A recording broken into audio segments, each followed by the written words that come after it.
एकतेने भगवंताला आणि बाबाला प्रणाम करू.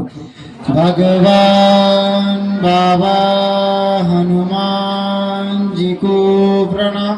महान त्यागी बाबा जुमदेव जी को प्रणाम. परमात्मा नमस्कार. परमपूज्य परमात्मा अक्षर मंडळ टीम के नागपूर बाबाचे उपस्थान निवासस्थान शाखा उमरड हिवरेवरीच्या वतीने आज सचिन भाऊ नवगरे या शिवदादाच्या निवासस्थानी नवे हवामान नुकतेच संपन्न झाले आणि त्यानिमित्त एका भगवत कार्याच्या चर्चा बैठकीला सुरुवात झालेली आहे. या चर्चा बैठकीमध्ये स्वयंसृष्टीचे विधाता आपले पालन करता भगवान बाबा हनुमान जी उपस्थित आहे. बाबाला माझा प्रणाम. तसेच आपल्याला अंधश्रद्धेतून आणि वाईट व्यसनातून मुक्त करणारे आपले मानव धर्माचे संस्थापक आपले सर्वांचे सद्गुरू महान त्यागी बाबा जुमदेवजी हे सुद्धा या चर्चा बैठकीमध्ये उपस्थित आहे. बाबाला माझा प्रणाम. तसेच बाबाच्या खांद्याला खांदा लावून चालणाऱ्या वेळोवेळी या मानव धर्माचा प्रचार आणि प्रसार करणाऱ्या वेळोवेळी आपल्याला साथ देणाऱ्या अशा मातोश्री वाराणसी आहे ह्या सुद्धा या चर्चा बैठकीमध्ये उपस्थित आहे. आईला सुद्धा माझा प्रणाम. सर्व सेवक मंडळी सेविका बालगोपाल सर्वांना माझा आदरपूर्वक नमस्कार. नमस्कार.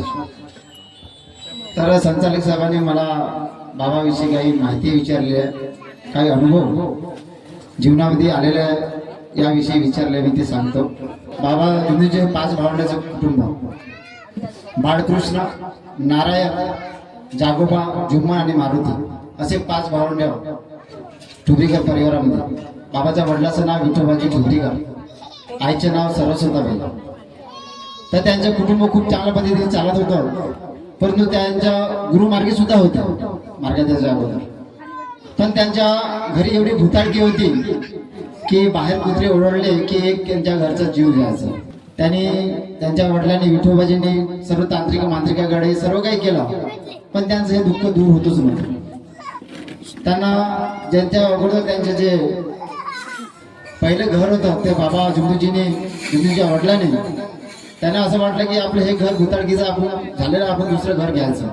म्हणून बाबाजींच्या वडिलांनी एक झुमके सावकाराचा गोडीबार चौकात टिमकी इथे घर घ्यायचं ठरवलं आणि पाहिलं घर. पाहिल्यानंतर तिथे काही लोक सांगत होते की या घराची सुद्धा एक हकीकत आहे. या घरात सुद्धा एक मुसलमान पारी लाद असताना त्याचा मृत्यू झाला. पण बाबाला वाटलं असं सुंदर घर मिळणार नाही, आपण होमयज्ञ करून आणि या घरात येऊन होमयज्ञ करून त्याची शांती करू. बाबाच्या वडिलांना वाटलं. मग बाबाच्या वडिलांनी सर्व कुटुंब घेऊन त्या घरी आले आणि राहायला लागल्यानंतर तिथे पण तसंच क्रिया सुरू झाली. बाबाजीचे लहान भाऊ मारुतराव आपल्या रूममध्ये झोपले असताना बाबा जुमदेवजी वरांड्यात बसले होते. तर त्यांचा एक जोरदार पाय खिचल्यासारखा आवाज आला आणि ते ओरडून उठून बसले झोपून देतात. आणि उठून बसल्यानंतर मारुतराव विचारते आपल्या भावाला, अरे म्हणते इथून कोणी गेलं का? म्हणते माझे खूप जोरात पाय ओढला म्हणते कोणतं तरी. बाबाला खूप वाईट वाटलं. बाबा म्हणे याची काहीतरी आपण शहानिशा केली पाहिजे. म्हणून बाबाने विचार केला की आता मी मोद्याला जातो तांत्रिकाकडे काहीतरी पाहण्यासाठी.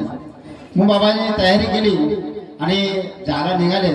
जाताच क्षणी बाबाला तो एक व्यक्ती मिळाला मोद्याचाच. आणि त्या व्यक्तीने विचारलं, अरे बाबा कुठे चालला तुम्ही? खूप कुत्रे ओरडले की माझ्या घरचा जीव जाते. आताच माझ्या भावाला कोणतरी पाय ओढल्यासारखा भात झाला, खूप जोरात चिल्लावला. तर मी काहीतरी पाहण्याकरता तांत्रिकाकडे मोद्याला चाललो. तर त्यांनी सांगितलं, अरे पण माझ्याकडे संन्यासाचा मंत्र आहे. त्या व्यक्तीने सांगितला, तो काही पंडित नव्हता, त्यांनी काही विधी सुद्धा केली नव्हती, तो एक साधा एक व्यक्ती होता. त्या व्यक्तीने सांगितलं, अरे माझ्याकडे एक म्हणे संन्यासाचा मंत्र आहे. मी तर केला नाही, पण ज्यानेही केला त्यांचा सुखी समाधानी जीवन झालंय आणि दुसरे सुद्धा केलेलं आहे. पण हे करत असताना विधी जरी संपन्न चांगला जरी झाला तर ठीक, नाही तर पागल व्हावं लागते, आता मारावं लागते. ठीक आहे म्हणते, मी माझ्या भावाला सर्वांना बोलवतो आणि तुम्ही विचार न करा. सर्व भावंडांना बोलवलं. 4 भावंड आले, जुमदेवजी बसले आणि त्या महत्वाच्या व्यक्ती विचारत आहे, सांगा म्हणे माझ्याकडे हा संन्यासाचा मंत्र आहे, तुम्ही कोणी कराल? एकतर हा संन्यासाचा मंत्र कोणी जर जो करत असेल चांगला जर सिद्ध झाला तर तो भगवंताची प्राप्ती करू शकेल आणि करता करता थोडे चुका जरी झाल्या तर पागल येऊ शकते किंवा मरू शकते. कोण कराल म्हणे? हा एवढे दुःख परिवार होता, ढोबळीकर परिवार होता, परंतु एकच जण समोर नाही आला. उलट काय म्हणते बाबा जुंबजीचे भाऊ कोण कोणासाठी मारणार, मरत तर होतेच भूताटकीमध्ये, मग कोण कोणासाठी मारणार. तेव्हा बाबा जुंबजी समोर आले, मी करतो म्हणे या संन्यासाचा मंत्र. पण तेव्हा बाबाजींचं लग्न झालं होतं आई वाराणसी सोबत, त्यांना एक मुलगा होता मनोहर ढोबळीकर. तेव्हा बाबा जुंबजीने म्हटलं आपल्या परिवारांना, मी म्हणे या संन्यासाचा मंत्र करतो, पण म्हणे माझ्या पत्नीचा आणि मुलाचा सांभाळ तुम्ही करावा असं मला वचन द्या. तर ठीक आहे म्हणे, कुटुंब ढोबळीकर कुटुंब त्यांचे भाऊ, ठीक आहे आम्ही करून घेऊ म्हणे, पण तू हा संन्यासा मंत्र करशील का. हो मी करतो म्हणे, तुम्ही फक्त माझ्या पत्नी आणि मुलाचा सांभाळ करा.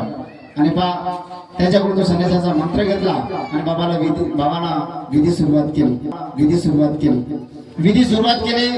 विधीला सुरुवात केली तर बाबा जुंबजी जवळच्याच एक हनुमानजीच्या मंदिरात जायचे. हनुमानजीच्या मंदिरामध्ये हनुमानजीच्या याच्यावर पाणी टाकायचे, 21 प्रदक्षिणा मारायचे, अगरबत्ती कापूर लावायचे आणि घरी यायचे. अशी क्रिया चालू असताना 21व्या दिवशी बाबाची परीक्षा घेतली भगवंताने. बाबाचे भाऊ नारायणरावजी यांची मुलगी, तिला रक्त अंगावर खूप रक्त वाहत होतं, खूप वाहत होतं, फोड खूप आले होते तिच्या अंगावर. आणि नारायणरावजी यांच्या घराकडे आले. अरे जुम्मन म्हणते तू माझ्या मुलीला बघायला चाल, म्हणते खूप तिचे दुःख आहे, तिच्या अंगावरती खूप फोडे आले, ते रक्त खूप वाहत आहे म्हणते, तू चाल म्हणते.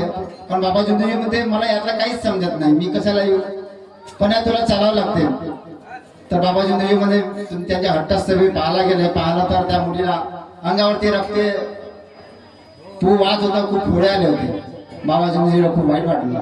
बाबा जुंबजी घरी आले. दुसऱ्या दिवशी बाबा जुंबजी तीच क्रिया चालू केली. हनुमानजीच्या मंदिरात गेले, हनुमानजीच्या मूर्तीवरती पाणी टाकलं, 21 प्रदक्षिणा मारल्या आणि अगरबत्ती कापूर लावली. भगवंताला काय म्हणतात, बाबा हनुमानजी मी त्या मुलीचे दुःख पाहिलं, मला पाहावंसं वाटलं नाही, पण त्या मुलीचे दुःख दूर करा, नाहीतर मला तुमच्या चरणी विलीन करा.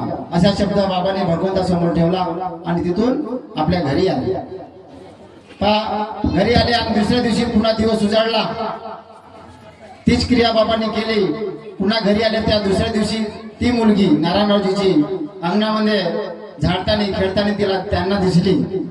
तेव्हा बाबाची ही पहिली परीक्षा भगवंताने घेतली. नंतर 41 दिवस पूर्ण झाले आणि 41 दिवस पूर्ण झाल्यानंतर बाबा पुन्हा हवनाची विधी माहिती करण्यासाठी महोदयाला गेले. त्या व्यक्तीकडून पूर्ण विधी हवनाची मालूम करून घरी आले. घरी आल्यानंतर त्याने हवन पार पाडलं आणि काही दिवस गेले, पण त्यांच्या घरचे देवी देवताचे फोटो विसर्जित केलेले नव्हते. तर एक अशीच व्यक्ती रंगाची समाजाची बाई, तिच्यामध्ये एवढं भूत होतं की ती आपल्याच नखाने आपल्याच हाताने आपल्या नखाने मांस काढायची आणि खायची. एवढं मोठं भूत तिच्या अंगात होतं. रंगाची समाजाची बाई तिला 2 अंगातून 5-5, 10 माणसं पकडून बाबा जुंबजीच्या घरी आणल्या. घरी आणल्यानंतर बाबाजी फोटो समोर बसवलं, भगवंताचा फोटो समोर बसवला. बाबा म्हणते ही आपल्याच हाताने नखाने मांस काढते आणि हे खाते, तर पहा म्हणे आता काय करायचं ते. तर बाबांनी फूक मारली, तीर्थ करून दिलं, तिचं दुःख दूर झालं तिथेच. पण जसं बाबाजींच्या घराच्या बाहेर पाऊल त्या रंगारी संघाच्या बाईने जसं पाऊल टाकलं तसंच पुन्हा भूत यायला लागलं. ही क्रिया 2 ते 3 वेळा तशीच झाली. आणि अशी कोणती शक्ती आहे म्हणते की हिचं भूत पूर्ण राहिलं. बाबाला खूप अचंबित वाटलं.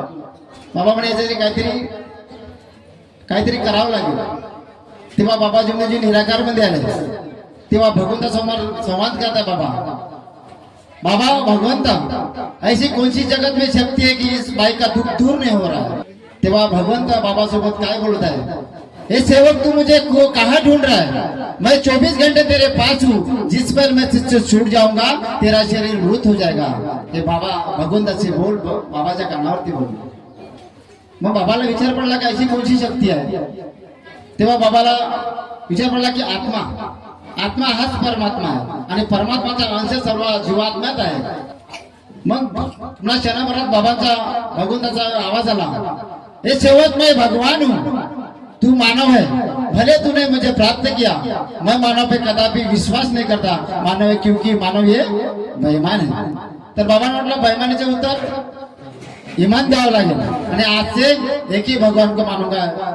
बाबांनी शब्द दिला भगवंताला की आज से एक ही भगवान को मानूंगा. तेव्हा बाबा जुंदजीने हे बाई बोले ये आखिरी की भूख है. रंगारी समाजा बाईला तीर्थ बनवून दिला. भाई बोले ये आखिरी की भूख है, इसके बाद मेरे दर पे मत आना. तेव्हा आखरीची भूक बाबाने मारली, तीर्थ बनवून दिला.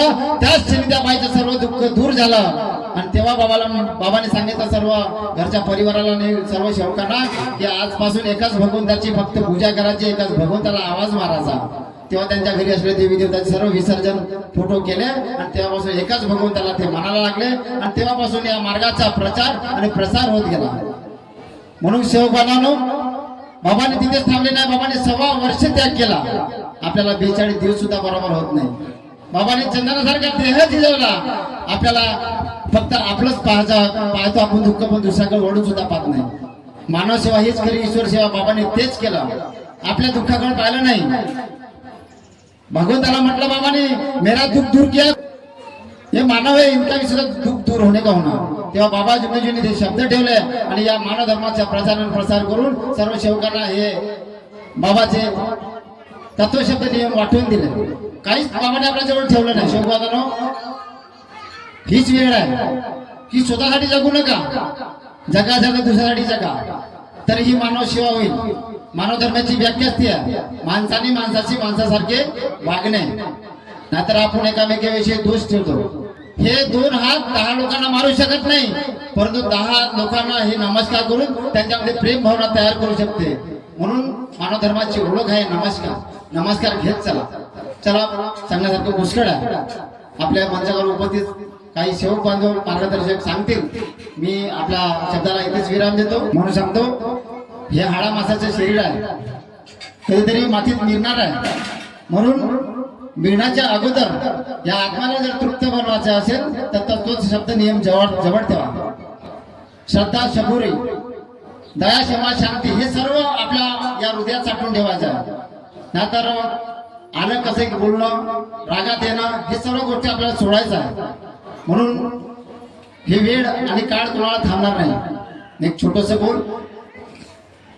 सांगा सोहळा सुखाचा कोणी पाहिला, हो काळी आला जीव गेला देह राहिला, हो काळी आला जीव गेला देह राहिला. सांगा सोहळा सुखाचा कोणी पाहिला, सांगा सोहळा सुखाचा कोणी पाहिला. म्हणून ही वेळ आहे तोपर्यंत तत्वसेवेचं पालन करा आणि ही मानव सेवा करा. इतक्यातच मी माझे 2 शब्द पूर्ण करतो. सर्व सेवक सेविका बाळगोपाळ आदरणीय मंच अध्यक्ष उपाध्यक्ष यांना मी रजा घेतो. सर्वांना माझा नमस्कार.